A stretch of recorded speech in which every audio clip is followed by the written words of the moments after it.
Hello everyone, welcome back to Shiksha for Naukri. आज का ये जो सेशन है बहुत ही इंपॉर्टेंट है क्योंकि सी टेट होने वाला है कल 31 जनवरी को और आज हम इस सेशन को डिस्कस कर रहे हैं। भाई ये सेशन इसलिए इंपॉर्टेंट है क्योंकि इसमें हम साइंस पैडागोजी का टॉपिक वाइज रिवीजन करेंगे। भाई तो ये रिवीजन क्लास है टॉपिक वाइज। जिन लोगों को भी प्रॉब्लम है टॉपिक्स में वो आज क्लियर हो जाएंगे बिल्कुल। और बिफोर एग्जामिनेशन बहुत ही इंपॉर्टेंट ये सेशन होने वाला है। टेलीग्राम पर जरूर ज्वाइन कर ले क्योंकि ये जो पीडीएफ है ये बहुत ही हेल्पफुल रहेगी और टेलीग्राम पर मिलेगी आपको। और प्रीवियस अगर सेशन नहीं देखे आपने तो प्रीवियस सेशन जरूर देख के जाएं, आई सेक्शन में लिंक है। स्टार्ट करते हैं अपने आज का सेशन। भाई लास्ट तक बने रहना, इस सेशन में बहुत ही इंपॉर्टेंट है, हिंदी इंग्लिश दोनों में है। डोंट वरी, जो नोट्स बने हैं वो हिंदी इंग्लिश दोनों में बनाए हैं मैंने, तो पीडीएफ बहुत इंपॉर्टेंट है। स्टार्ट करते हैं अपने। देखिए नोट डाउन करते रहना, मैं पीडीएफ भी प्रोवाइड कर दूंगा टेलीग्राम पर और लास्ट तक देखना इस सेशन को। कि सबसे पहले साइंस पैडागोजी में कॉन्सेप्ट आता है इवैल्यूएशन का। इवैल्यूएशन जिसको हम हिंदी में बोलते हैं मूल्यांकन। तो मूल्यांकन को किसने किसने हमें एक नया कॉन्सेप्ट दिया। ये हम मॉडर्न कॉन्सेप्ट की बात कर रहे हैं, इससे पुराने भी हमारे पास कॉन्सेप्ट है, लेकिन आप मॉडर्न कॉन्सेप्ट से स्टार्ट करना। जो आधुनिक इवैल्यूएशन की अवधारणा है विज्ञान में, उसके बारे में बात की जा रही है। तो ये डॉक्टर बेंजामिन ब्लूम्स ने इसको प्रपोज किया था, इसको ध्यान रखना। और ये भाई कैसा एक मॉडल है इवैल्यूएशन का जो ब्लूम्स ने दिया है, ये ट्राइंगुलर फॉर्म में मॉडल है जो कि शो किस चीज को शो करता है, दर्शाता है। और ये रिलेशनशिप दिखाता है कि इसमें एजुकेशनल ऑब्जेक्टिव्स में, लर्निंग एक्सपीरियंस में एंड इवैल्यूएशन प्रोसेस में। ये देखो यहाँ पर ये एक ग्राफ के फॉर्म में है। यहाँ से बहुत सारे क्वेश्चन निकल के आएंगे भाई कि जो बेंजामिन ब्लूम्स ने इवैल्यूएशन का जो अपना प्रपोज किया है कॉन्सेप्ट, तो वो कैसा है, ट्रायंगल है, यानी कि ट्रायंगुलर फॉर्म में है। ये देखिए पहला आता है उद्देश्य, educational objectives, then evaluation method, यानी कि क्या क्या तरीके आप यूज करते हैं मूल्यांकन करने के लिए, और उसके बाद आता है लर्निंग एक्सपीरियंस। तो सबसे पहले समझते हैं कि मूल्यांकन क्या है। भाई मूल्यांकन होता है किसी भी बच्चे का, कोई भी टीचर टाइम टू टाइम जो है इन्वेस्टिगेट करता है कि बच्चे ने कितनी अधिगम कर लिया है, कितना लर्निंग उसकी हो गई है during the educational period. Okay तो इसको हम क्या बोलेंगे, इसको बोलेंगे मूल्यांकन। ओके आगे हम चल के इसके प्रकार भी देखेंगे कितने टाइप्स के होते हैं, ये भी नोट्स में इंक्लूड किए गए हैं। तो ये जो रिलेशनशिप है ये बेंजामिन ब्लूम्स ने दी है कि भाई एजुकेशनल ऑब्जेक्टिव किस चीज को, तीन एस्पेक्ट्स ऑफ पर्सनैलिटी, यानी कि जो आपकी पर्सनैलिटी है, किसी भी बच्चे की पर्सनैलिटी है, उसके तीन बिहेवियर चेंजेस को दर्शाता है। कैसा, कॉग्निटिव, संज्ञानात्मक, कोनेटिव एंड इफेक्टिव। तो ये क्या है, ये डोमेन्स हैं, है ना। इसको हिंदी में देखते हैं कि भाई ये देखिए संज्ञानात्मक जिसको हम बोलते हैं कॉग्निटिव, क्रियात्मक यानी कि कोनेटिव, और प्रभावकारी। तो तीन पहलुओं पर देखे गए हैं, व्यवहारिक परिवर्तनों के संदर्भ में परिभाषित किया जाता है। क्या है ये, मूल्यांकन है, जिसमें सबसे पहला आता है शैक्षिक उद्देश्य और मूल्यांकन की विधि और अधिगम के अनुभव। तो ये बहुत इंपॉर्टेंट है भाई, यहाँ से क्वेश्चन जरूर बनेंगे। आगे बढ़ते हैं, नेक्स्ट टॉपिक आता है हमारे पास पर्पस ऑफ इवैल्यूएशन, की मूल्यांकन का क्या उद्देश्य है, क्यों हम मूल्यांकन को लेके आए हैं अपने अधिगम में। ओके साइंस के अगर एस्पेक्ट में बात करें तो उसमें मूल्यांकन क्या क्या चीजें, क्या क्या रोल अपनाता है, क्या क्या रोल देता है। पहला बोलते हैं प्रत्येक बच्चे को उसकी प्रगति के बारे में प्रतिक्रिया प्रदान करता है। तो देखिए प्रगति मतलब कि बच्चे ने कितना लर्न कर लिया है, कितना सीख लिया है अपने एजुकेशनल पीरियड में। सपोज एक बच्चा 7th स्टैंडर्ड में पढ़ रहा है ना, तो 7th स्टैंडर्ड में आने के बाद उसने कितना लर्न कर लिया है ये उसको कौन बताएगा, ये उसके मूल्यांकन से पता चलेगा। और मूल्यांकन कौन करेगा, मूल्यांकन करेगा टीचर उसका। दूसरा स्टेटमेंट है शिक्षक को उसकी शिक्षक की प्रभावशीलता के बारे में प्रतिक्रिया देना। ओके लोगों की कड़ी मेहनत करने के लिए प्रेरित करना। देखिए मूल्यांकन से आपको अपनी खामियां भी पता चलेंगी और आपकी जो अच्छाइयां हैं वो भी पता चलेंगी। तो जहां आपके ड्रॉबैक्स हैं वहां आप जो क्या करेंगे, हार्ड वर्क करेंगे और उसके लिए मोटिवेट होंगे अगर आपको सही मूल्यांकन कोई करके बताता है तो। नेक्स्ट निर्देशों के अनुकूलन होता है, ये मार्गदर्शन प्रदान करता है। स्कूल कार्यक्रम का मूल्यांकन होता है, छात्रों को मोटिवेट करता है। और अधिगम की कठिनाइयां, यानी कि जो पढ़ने में डायग्नाइजिंग लर्निंग डिफिकल्टीज को पहचानने में बच्चे की मूल्यांकन सबसे ज्यादा महत्वपूर्ण भूमिका निभाता है। भाई जो डायग्नाइज करता है, इवैल्यूएशन क्या करता है कि बच्चे ने जो लर्निंग होती है बच्चे की, उसमें कहाँ कमियां रह गई हैं, तो उसको डायग्नाइज करने का काम कौन करेगा, डायगोनाइजिंग करने का काम कौन करेगा, मूल्यांकन करेगा। मूल्यांकन कौन करता है, टीचर। तो टीचर ही पता लगाएंगे कि बच्चे को क्या समझ में आ रहा है, कहाँ डिफिकल्टी है समझने में। तो ये हमारा पर्पस है इवैल्यूएशन का। नेक्स्ट आगे बढ़ते हैं, टाइप्स ऑफ इवैल्यूएशन। अब देखो मूल्यांकन के प्रकार देखते हैं। आप सभी को पता है कि दो तरीके के हमारे पास मूल्यांकन के प्रकार होते हैं, टू टाइप्स होते हैं। पहला बोलते हैं फॉर्मेटिव इवैल्यूएशन और दूसरा आता है हमारे पास समेटिव इवैल्यूएशन। ओके ये देखिए ये हिंदी में भी दिया है। समेटिव इवैल्यूएशन हम आगे डिस्कस करेंगे। तो दो प्रकार के हमारे पास मूल्यांकन हो गए।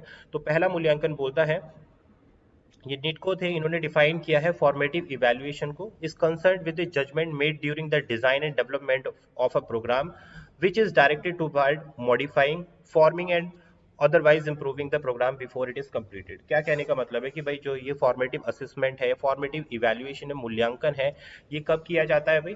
फॉर्मेटिव इवैल्यूएशन जब किया जाता है जब आप बच्चे की लर्निंग लगातार चल रही होती है, उसके बीच बीच में जो मूल्यांकन किया जाता है, यानी कि बच्चे के जो बीच बीच में टेस्ट लिए जाते हैं, हो सकता है ये रिटन टेस्ट भी हो सकता है ये ओरल टेस्ट भी हो सकता है ये एक्टिविटी बेस्ड टेस्ट भी हो सकता है। बच्चे की परफॉर्मेंस जानने के लिए एक रेगुलर टाइम इंटरवल पे जो टेस्ट कराए जाते हैं वो क्या कहलाते हैं? Formative evaluation. और उससे बच्चे की प्रगति का पता चलता है, तो यही बताया जा रहा है फॉर्मेटिव इवैल्यूएशन में, ठीक है।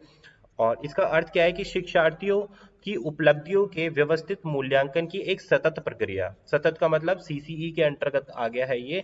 सीसीई का मतलब होता है कॉन्टिन्यूअस एंड कॉम्प्रिहेंसिव इवैल्यूएशन। सतत मतलब लगातार चलने वाली मूल्यांकन प्रक्रिया।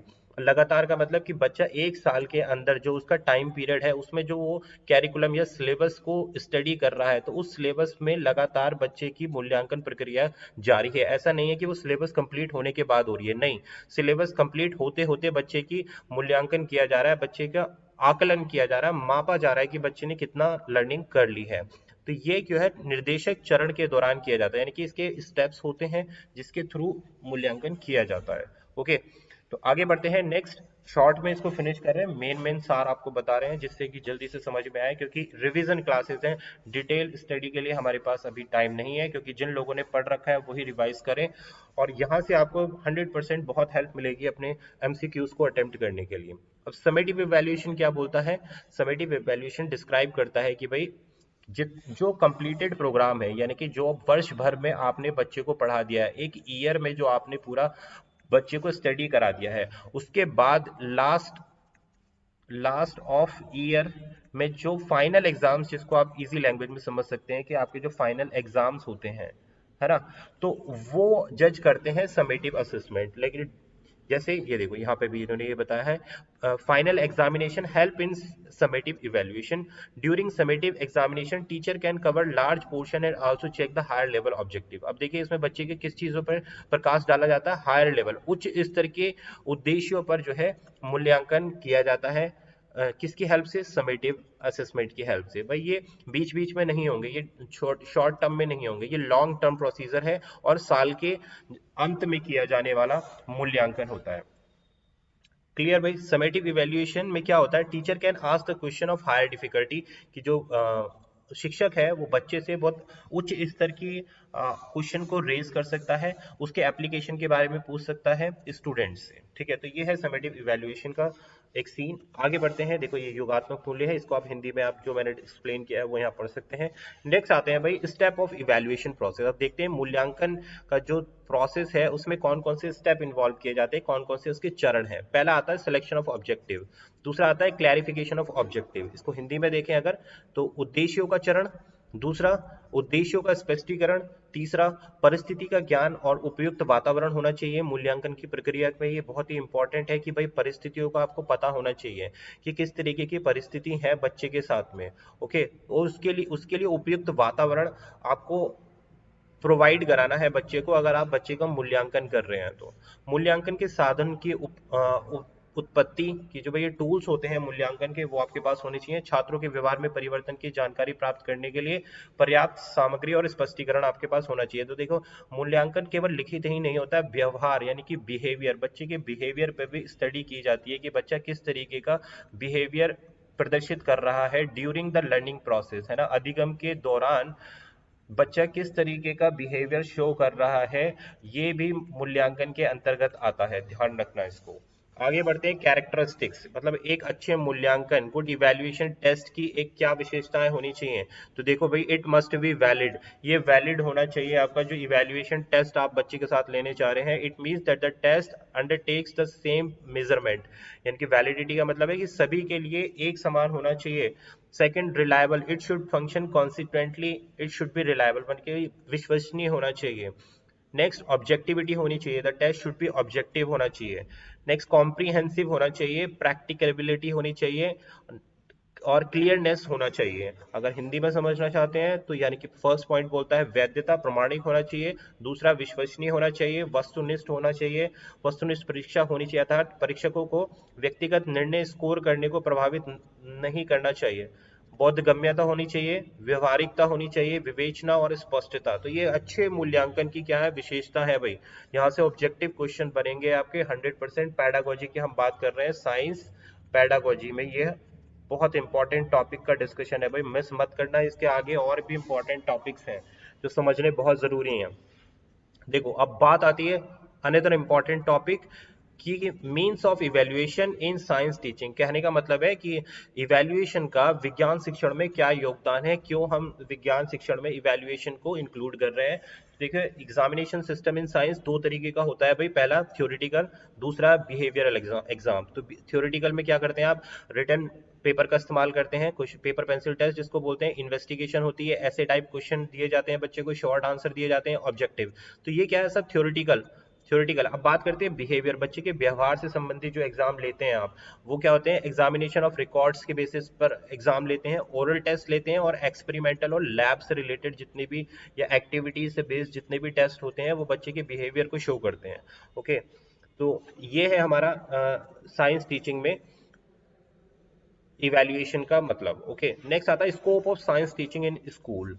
अब आपको ये देखना है, इंपॉर्टेंट है, अगेन बिल्कुल शॉर्ट में पॉइंट टू पॉइंट फिनिश करते चल रहे हैं कि भाई स्कोप का मतलब क्या है, क्या किस तरीके से साइंस टीचिंग हो सकती है स्कूल्स में। तो पहला है the scope of science teaching in school is first to make the student creative. बच्चों को क्रिएटिव बनाने का एक बहुत अच्छा हमारे पास उद्देश्य है साइंस को स्कूल में इंप्लीमेंट करने के लिए। To make them open minded, भाई इसकी हेल्प से, साइंस शिक्षण की हेल्प से बच्चे क्या हो जाते हैं, ओपन माइंडेड, खुला खुला मस्तिष्क जिसको हम बोलते हैं, यानी कि इसमें विचारों का आना। ओके, ओपन एंडेड का मतलब विचारों का आना, तरह तरह के विचारों का आना, उसी से हमारी क्या होगी, क्रिएटिविटी बच्चे की स्टार्ट होती है। Third, to make aware of those aspect of science that are environmentally based and life centred, कि भाई हमें साइंस के ऐसे पहलुओं को दर्शाना है जो किस चीज से रिलेटेड करते हैं, एनवायरमेंट से रिलेटेड करते हैं और लाइफ पर बेस्ड होते हैं, प्रैक्टिकल लाइफ पर बेस्ड होते हैं। To train the student in maintenance and use the science equipment, भाई साइंस की बात की जा रही है तो लैब और इक्विपमेंट से तो आपको डील करना पड़ेगा, तो ये बच्चों को इसमें हमें ट्रेन करना होता है। टू एम्फेसिस साइंटिफिक बिहेवियर और scientific method which help in solving problem. तो देखिए साइंटिफिक मेथड्स को बच्चे को समझाएंगे, साइंटिफिकली बच्चे को डील करेंगे टॉपिक से, तो वो क्या करेगा, बच्चे की समस्या को समाधान करने में उसकी मदद करता है। To develop the power of thinking, बच्चों को सोचने की शक्ति प्रदान करता है साइंस। रीजनिंग, तार्किकता का विकास करता है, क्यूरियोसिटी जिज्ञासा का विकास करता है, और साइंटिफिक दृष्टिकोण डेवलप करता है। To prepare child for the change of life, यानी कि बच्चे को उसके आने वाली लाइफ के में जो परिवर्तन होने वाले हैं उसके लिए तैयार करता है। तो ये स्कोप है साइंस टीचिंग का स्कूल्स में। जनरल कुछ प्रिंसिपल्स हैं, उन पर नजर डाल लेते हैं कि क्या क्या प्रिंसिपल हैं टीचिंग ऑफ साइंस के। पहला कंस्ट्रक्टिविज्म प्रिंसिपल, रचनावाद होता है ये, है ना, किसी चीज का निर्माण करता, कंस्ट्रक्टिविज्म कहलाता है। Discovery principle, brain based principle, collaborative, यानी कोलैबोरेटिव का मतलब आप समझते हैं कि सबका मिलता जुलता जो रूप होता है उसको हम बोलते हैं collaborative principles. Multiple intelligence and learning style, यानी कि बहुबुद्धि सिद्धांत और अलग अलग सीखने के तरीके। Connecting to student interest and experience, की बच्चे के जो है इंटरेस्ट के साथ में कनेक्ट होना और उसके एक्सपीरियंस को शेयर करना, उसके एक्सपीरियंस को एक्सप्लोर करना और अपने एक्सपीरियंस को भी कनेक्ट करना। तो ये कुछ प्रिंसिपल हैं टीचिंग ऑफ साइंस के।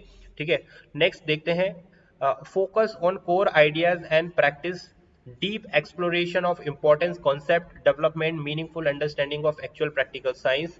तो ये आप ध्यान में रखें। वैसे इतने जो प्रिंसिपल्स हमने पढ़े सफिशिएंट है आपको समझने के लिए चीजें। नेक्स्ट देखते हैं आगे क्या जरूरत है हमें साइंस एजुकेशन की स्कूल में। ओके, तो ये भी बहुत एक इंपॉर्टेंट एस्पेक्ट है, इस पर एक बार नजर डाल लेते हैं। Need of science, need for science education in school. तो देखिए साइंस, पहला जो हमारे पास रीजन आता है वो है the rapid growth of science and technologies influencing almost walk of the life, it is resulting in the production of new material. Growth of science और टेक्नोलॉजी जो है बहुत ज्यादा बढ़ती जा रही है, जिसका इस्तेमाल जो है हर एक मतलब जैसे जीवन चल रहा है उसमें हर एक पहलुओं में साइंस की हमें ज़रूरत होती है, इसलिए हमें स्कूल में एजुकेशन देना ज़रूरी है साइंस की। नेक्स्ट आता है significant portion of science terminate their studies after primary education, यानी कि क्या होता है कि बहुत सारे बच्चे जो है अपनी प्राइमरी एजुकेशन लेने के बाद में जो है साइंस ना लेके दूसरे सब्जेक्ट ऑप्ट कर लेते हैं। तो क्यों? क्योंकि उनको लगता है कि भाई साइंस बहुत ज़्यादा टफ है, इसमें प्रैक्टिकल्स होते हैं, इसमें टेक्नोलॉजी होती है, तो वो हमें समझ में नहीं आएगी, बट ऐसा नहीं है। नेक्स्ट देखते हैं, हमें इस चीज़ को जो है बिल्कुल जो व्यूज़ हैं बच्चे के इनको चेंज करना है कि साइंस भाई एक इंटरेस्टिंग सब्जेक्ट है, डे टू डे लाइफ पर बेस्ड करता है। ओके, इसलिए हमें साइंस की आवश्यकता है, साइंस हमें पढ़ाना चाहिए, स्कूल्स में कैरिकुलम में हर जगह साइंस को इन्वॉल्व करना है। नेक्स्ट बढ़ते हैं आगे। The teaching of science want to integrate from student, कि जो साइंस की टीचिंग है, जो टीचिंग ऑफ साइंस है, बच्चों को एकजुटता मतलब एक साथ कनेक्ट करने का काम करता है। ये भी अच्छा टॉपिक है भाई, जिसमें पहला आता है क्रिटिकल प्रॉब्लम सॉल्वर, दूसरा आता है informer decision maker, effective communicator है, तो इनोवेटिव एंड क्रिएटिव है। तो ये साइंस के कुछ पॉइंट्स हैं जो बेस करते हैं कि बच्चे को इंटीग्रेट यानी कि एक साथ कंबाइन होकर स्टडी करने के लिए। देखिए, विज्ञान शिक्षण छात्रों को एकीकृत करना चाहता है, ये बोलता है हिंदी में कि कैसे एकीकृत कर सकता है बच्चों को, यानी कि एक ही डायरेक्शन में लेके जाता है। और फर्स्ट आता है हमारे पास गंभीर समस्या समाधान करने में साइंस हमारी मदद करता है, सूचना निर्णय निर्माता होता है, प्रभावी संवाददाता होता है, ज्ञान आधारित समाज के महत्वपूर्ण दक्षताओं से प्रदर्शित होता है ये। ओके, तो ये हो गए हमारे साइंस के पॉइंट। आगे और नेक्स्ट एक हमारे इंपॉर्टेंट जो पॉइंट आता है डेट इज डायग्नोस्टिक टेस्ट। भाई बहुत ही इंपॉर्टेंट है, मैंने पेडागोजी में बहुत सारे क्वेश्चंस इस पर बेस्ड कराए हैं कि व्हाट इज डायग्नोस्टिक टेस्ट, और इस पे बेस्ड पेडागोजी में बहुत सारे क्वेश्चन पूछे जाते हैं हर बार, और इस बार भी पूछे जाएंगे। तो डायग्नोस्टिक टेस्ट का मतलब क्या होता है? किसी भी चीज का पहचानना, है ना, किसी भी समस्या को फाइंड आउट करके लेके आना। और समस्या किसके टर्म है? बच्चे के टर्म में, स्टडी के टर्म में, कि टीचर बच्चे की समस्याओं को किस तरीके से समझेंगे। In teaching problem emerge when student are unable to learn. देखो, ये समझा रहा हूं मैं कि भाई शिक्षण में बच्चों को समस्या आती है समझने में, जब टीचर समझाता है। तो इस चीज को जो टीचर्स हैं उनको डायग्नाइज करने की जरूरत है कि भाई क्या समस्या आ रही है बच्चे को समझने में। Second, student are different type in the class. क्या बोलते हैं कि भाई देखिए, एक क्लास में डिफरेंट डिफरेंट टाइप के स्टूडेंट होते हैं, तो जरूरी नहीं है कि अगर ए बच्चे को आपकी बात समझ में आ गई है तो बी बच्चा भी उसी तरीके से बात समझे। हो सकता है कि वो दूसरी सेम उसी बात को, उसी टॉपिक को किसी और तरीके से समझ जाए। शायद आपने लेक्चर मेथड से समझाया हो तो ए बच्चे को अच्छे से समझ में आ गई हो। अब हो सकता है किसी एक्टिविटी बेस्ड आप समझाओ तो बी बच्चे को समझ में आए। तो ये होती है विविधताएं, क्लास में बच्चों की समझने की अलग अलग विविधताएं। तो इस चीज को भी आपको डायग्नाइज करना है, इस चीज को आपको पहचानना है as a teacher. Next, backward student of class can be trace through examination, interviews, class work, answer and inspection by the teacher. कि भाई देखिए, जो कुछ बैकवर्ड बच्चे होते हैं, यानी कि जो बैकवर्ड क्षेत्र से आते हैं, ओके, जो विलेजेस से आते हैं, जिनके बैकग्राउंड उतने स्ट्रांग नहीं है जैसे सिटीज के बच्चों के होते हैं, तो उनको पहचानने की जरूरत है टीचर को। ठीक है, ये बहुत जरूरी हो जाता है, क्योंकि उनके अकॉर्डिंग आपको क्या करना है, टीचिंग स्टाइल आपको चेंज करनी है। क्योंकि हो सकता है कि आप इंग्लिश में पढ़ा रहे हो, है ना, और उन बच्चे को अपनी लोकल लैंग्वेज समझ में आती है, तो आपको क्या करना है, उनके लोकल लैंग्वेज को प्रमोट करना है, जिससे कि वो समझें चीजों को। तो मेन मुद्दा ये है डायग्नोस्टिक टेस्ट का कि बच्चे के व्यवहार को समझना है, अलग अलग पृष्ठभूमि से आए बच्चों को जो समझने में, क्लास में जो अधिगम को समझने में परेशानी है, उस चीज को डायग्नाइज करके लेके आना है टीचर को। तो कुछ डायग्नोस्टिक टेस्ट होते हैं, जैसे बच्चे का आप क्लास वर्क चेक कर सकते हैं, क्वेश्चंस पूछ सकते हैं बच्चे से, इंटरव्यूज ले सकते हैं, ओरल टेस्ट करा सकते हैं, एक्टिविटी टेस्ट करा सकते हैं। ओके, तो डायग्नोस्टिक टेस्ट जो होते हैं, ये किस चीज को एक प्रदर्शित करते हैं कि बच्चे की कितनी पढ़ाई में डिफिकल्टी फेस कर रहा है ड्यूरिंग अ पर्टिकुलर सब्जेक्ट। तो ये हो गया आपका diagnostic test. Next, diagnostic test जो है कहाँ यूजफुल होते हैं? बच्चे की स्ट्रेंथ को जानने के लिए। हो सकता है, जरूरी नहीं है वीकनेस को ही दिखाएं, स्ट्रेंथ को भी दिखाते हैं कि बच्चा किसी एक पर्टिकुलर, हो सकता है एलजेब्रा में बच्चा बहुत अच्छा हो, और हो सकता है बच्चा ज्योमेट्री में बिल्कुल अच्छा ना हो। तो अगर आपने इसका डायग्नोस्टिक, आपने उसका परीक्षण लिया है, कि आपने टेस्ट लिया है कि भाई बच्चे का, तो पता चला आपको कि भाई अलजेब्रा में बच्चा बहुत अच्छा है और वीकनेस कहाँ है उसकी, ज्योमेट्री पे, तो आप क्या करेंगे, अब उसको ज्योमेट्री समझाने पर ज्यादा ध्यान देंगे। क्लियर। तो ये हुआ हमारा डायग्नोस्टिक टेस्ट। आगे बढ़ते हैं कि how to identify student for diagnostic test, कि कैसे हमें पहचान करना है कि बच्चे को डायग्नोस्टिक टेस्ट हमें कराना चाहिए। पहला पॉइंट आता है पुअर मेमोरी, अगर बच्चे की मेमोरी जो है पुअर है। लैक ऑफ मोटिवेशन है, यानी कि मोटिवेटेड नहीं है बच्चा, उसमें सेल्फ कॉन्फिडेंस की कमी है, लो सेल्फ एक्सपेक्टेशन है उसकी, और lack of originality and creativity, उस बच्चे में क्रिएटिविटी कम है। शॉर्ट सेंटेंसेस, बच्चे बोलने में स्पेलिंग मिस्टेक्स कर रहा है, लिखने में इन ग्रामेटिकल इनकरेक्ट है बच्चा, उसका अटेंशन नहीं हो रहा है बच्चे का। तो इन सब बच्चों में क्लासरूम में डिस्कशन नहीं कर रहा है, इंटरेक्शन नहीं कर रहा है दूसरे स्टूडेंट के साथ। अगर कोई भी स्टूडेंट इस तरीके की चीजें शो करता है तो टीचर को चाहिए कि उसका डायग्नोस्टिक परीक्षण किया जाए। नेक्स्ट आता है मेन कॉज ऑफ वीकनेस, की बच्चे की जो है क्या क्या कॉज हो सकते हैं वीकनेस के। तो पहला आता है हमारे पास लैक ऑफ अंडरस्टैंडिंग, की बच्चे की समझ नहीं है। फैकल्टी टीचिंग मेथड, की जो टीचर पढ़ा रहा है जिस तरीके से वो शायद बच्चे को समझ में नहीं आ रहा है। फियर ऑफ द सब्जेक्ट हो, जैसे मैथ्स का फोबिया हो जाता है बच्चों को कि मैथ्स है तो भाई हमें समझ में नहीं आएगी, पहले ही डर लगने लगता है। इनकरेक्ट स्टडी हैबिट, की गलत तरीके से बच्चा अपने सिलेबस को पढ़ रहा है। तो ये सारे क्या है, वीकनेस हो जाती है, पढ़ाई में वीकनेस आ जाती है बच्चे की। Next remedial teaching. अब देखिए डायग्नोस के बाद आपने पता तो लगा लिया है कि हाँ बच्चे में क्या क्या प्रॉब्लम है।